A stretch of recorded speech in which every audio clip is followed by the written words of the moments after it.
자, 이번 시간부터는 현상학입니다. 이 친구가 나왔을 때는 우리는 현상학 자체를 공부하는 게 아니거든요. 왜 나왔나 함의만 좀 아시면 되고요. 반대 명제는 앞에 있는 논리실증주의나 행태주의, 그 다음에 관료제에 대한 반대 명제예요.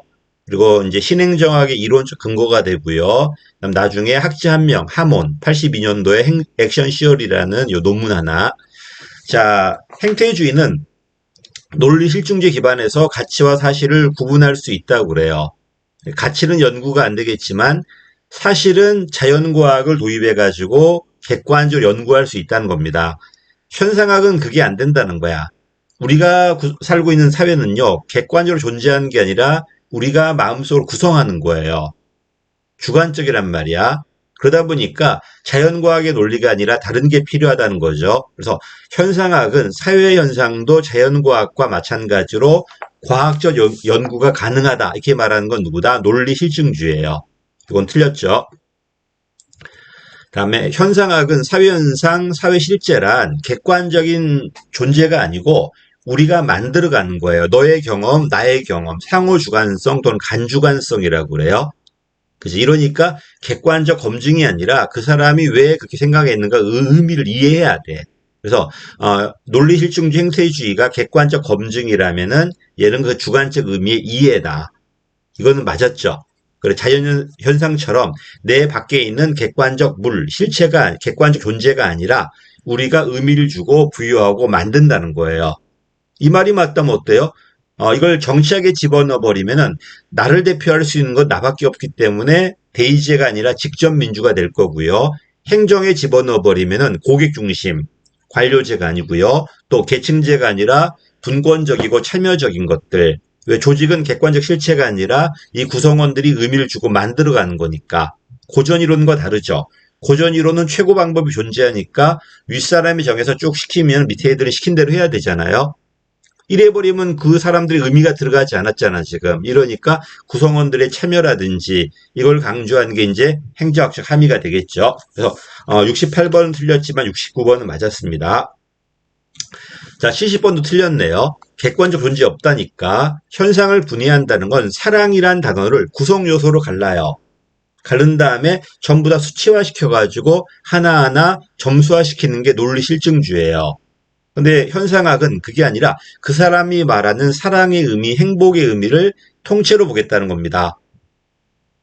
어쨌든 사람을 연구하는 거니까 미시는 맞지만요. 어떤 의미를 분해해가지고 하나하나 구성 요소를 다른 다음에 계량화시키는 게 논리 실증주의라면 얘는 그게 아니라 그 사람이 말한 그 의미 그 전체를 이해하겠다는 거야. 사랑의 의미, 그 다음에 행복의 의미, 사람마다 다 의미가 다를 거예요. 그러나 그렇게 의미를 찾다 보면 공유하는 사랑의 의미, 공유하는 행복의 의미가 나오지 않을까요? 요게 이제 현상학인데 어떻게 찾을 것인가에 대한 방안은 제시하지 않아요. 나중에 누가 등장한다? 담론 이론이 등장할 겁니다. 담론 이론은 그 사람들은 어떻게 찾아갈 것인가를 이제 제시합니다. 이제 물론 어렵지만요. 자, 그래서 틀렸습니다. 객관적 존재를 서술하기 위해서 현상을 구성 요소로 분해한 다음에 하나하나 계량화시키는 건 누구다? 행태주의, 논리 실증주의입니다. 틀렸습니다. 자, 이러다 보니까 답은 하나가 아니라 사람마다 다 다르겠죠. 일반 법칙이 아니라 개개 사례나 문제 중심으로 개별 사례적이야. 이건 틀렸죠, 이게. 일반 법칙적인 게 되게 논리 실증주의 행태주의고요. 개개 문제 사례나 문제 중심으로 이건 현상학이다. 둘이 바뀌었습니다. 71번도 틀렸네요. 자, 근데 문제는 뭐냐면 현상학은요. 우리가 전부 다 의미를 가지고 부여한다는 거야. 근데 여러분은 어때? 여러분의 모든 주위에 있는 것들을 의미를 주고 부여한 건가요? 아니야. 습관이라든지 무의식이라든지 관습의 산물 아닌가? 그치? 이런 걸 간과한다는 겁니다.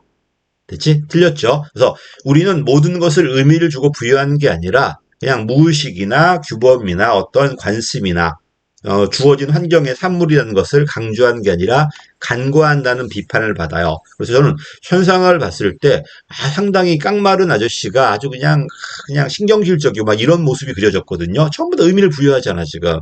근데 훗설이라는 사람은 아주 등치도 좋고 그냥 마음이 푸근하게 보이더라고요. 어떻게 저런 등치를 갖고 계신 분이 저렇게 이렇게 하나하나 의미를 부여하려고 했을까? 그런 생각이 들더라고. 자, 틀렸습니다. 좀 피곤한 학문이죠. 오늘 아침에 내가 왜 일어났을까? 내가 왜 밥을 먹었을까? 하나하나 의미를 부여하면서 만들어 가야 되니까, 이제. 자, 72번은 틀렸고요. 73번입니다. 이건 맞았죠. 객관적 조직이 아니고 그 구성원들이 의미를 주고 만들어가는 조직이야. 공단기라는 객관적 조직이 존재하는 게 아니라 이걸 둘러싸고 있는 사람들 있잖아. 직원도 있을 거고, 강사도 있을 거고, 학생도 있을 거고, 주위 관계자들도 있을 겁니다. 그치? 이 사람들이 공단기의 그 모습을 하나하나 의미를 구성해서 만들어가는 거야. 그래서 조직의 인간들은 객관적으로 존재하는 조직 구조가 아니고 의미를 부여하면서 조직을 설계해 가는 겁니다. 이 말이 맞다면 집권이 틀렸죠. 분권이 맞겠죠. 미리 정하면 안 되겠죠. 해가면서 만들어 가야 되는 거니까. 그래서 73번은 맞았습니다. 그래서 이 친구가 나왔을 답은 두 가지라니까 행태주의나 논리실증주의가 답이거나 아니면 관료제가 답이에요. 관료제에 대한 반대 명제다. 자, 그 다음에 74번입니다. 우리가 야, 나 오늘 배고파, 나 힘들어. 이게 표출된 행동이야. 그러면 객관주의는 그 힘들다는 의미가 뭔가를 구성 요소로 갈라갖고 누구나 힘들다는 의미를 측정하기 위한 똑같은 개념을 만든 다음에 점수화시키려고 그래요. 근데 현상은 그렇지 않습니다. 그 사람이 말하는 그 힘들다는 의미가 뭔데? 그 의미를 이해하려고 그래요. 그래서 의도된 행위와 표출된 행위가 있다면은 표출된 행위가 중요한 게 아니라 그 사람이 힘들다고 그 말하는 그 의미, 그 의도된 행위가 뭐냐 그 얘기야. 표출된 건 힘들다야. 근데 알고 보니까 행정하기 재미없어요. 졸려요. 지루해요. 나 공부하기 싫어요. 그런 의미였단 거든. 나는 근데 힘드니까 뭐 노동 정신적으로 뭐 육체적으로 막 이런 의미가 아닐까라고 계산했는데 알고 보니까 다른 의미였단 말이에요. 행정하기 힘들어? 그럼 문제를 더 많이 풀어볼래? 그 친구는 그 힘들다는 의미, 하기 싫었다는 의미거든. 짧게 달라는 의미였는데 난 더 많은 문제를 줘버리니까 그 도망갔겠지 이제 그 친구는요. 그래서 의도된 게 있고 표출된 게 있다면은 이 표출된 것보다는 그 의미가 더 중요하다는 겁니다. 틀렸죠. 14번은 틀렸습니다. 자, 75번입니다. 어쨌든 현상학은 개별적 행위, 관계 상호작용 해석을 염두에 두는 건 맞지만 개개인의 입장이에요. 사회 전체적으로 거시적으로 보는 게 아니라 그 개개인의 의미를 연구하는 거니까 일단 개체주의론이고 미시적 접근 방법이야. 체제론과 달라요. 체제론이 사회 전체 구조를 놓고 그 기능을 하나하나 보는 거시 관점이었다면 현상학은 미시 관점입니다. 그래서 틀렸습니다. 이게. 자, 거시란 단어가 틀렸네요. 자, 그 다음에 학자 한 명 달라고 그랬죠. 82년도에 하모니 액션 시어리. 해석사회학이다, 현상학이다. 그다음에 상징상호작용주의가 공단기란 개념을 놓고 우리가 상징적으로 의미를 주는 게 있잖아. 이게 공유한 뭐가 있을 겁니다. 또 실증이 아니라 반실증주의, 주관적 철학이고 관념적이니까.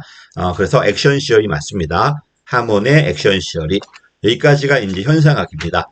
현상학이 나왔을 때 우리는 현상학을 공부할 이유는 없어요. 철학을 하는 게 아니기 때문에 그게 논의된 의미만 보면 돼. 정치적으로는 대의제가 틀렸고 참여민주주의가 맞을 거고요. 행정적으로는 관료제가 틀렸습니다. 고객 중심이고 구성원의 참여가 맞을 겁니다. 미리 규정을 정하면 안 되고 의미를 두고 만들어 갈 거니까요. 그 다음에 학자 한 명, 하몬이란 학자 한 분만 좀 외워두시고 좀 어렵게 나왔을 때는 자 그렇다. 그럼 뭐 의미를 어떻게 찾을 것인데 의미를 어떻게 찾을 것인가에 대한 방안은 지금 없어요. 그래서 그 다음에 담론이론 등장하면서 상호 협의 과정 속에서 찾아가는 게 나올 겁니다. 뭐 수기 민주주의니 담론 민주주의니 이렇게 나올 겁니다. 이건 그 다음에 나올 거고 여기까지 현상학입니다. 신행정론까지고요. 그 다음에는 이제 누가 나온다? 공공선택론이야. 드디어 정부가 실패하고 신자유주의, 시장주의로 넘어가는 이론적 근거가 등장할 겁니다. 상당히 많이 나오고요. 자, 경제학이 이제 드디어 들어오기 시작해요. 그다음 학자 2명. 니스카넨하고 던리비 같은 분들 여기까지가 이제 공공선택론인데 여기서 끊고 다음 시간에 다시 하겠습니다. 감사합니다.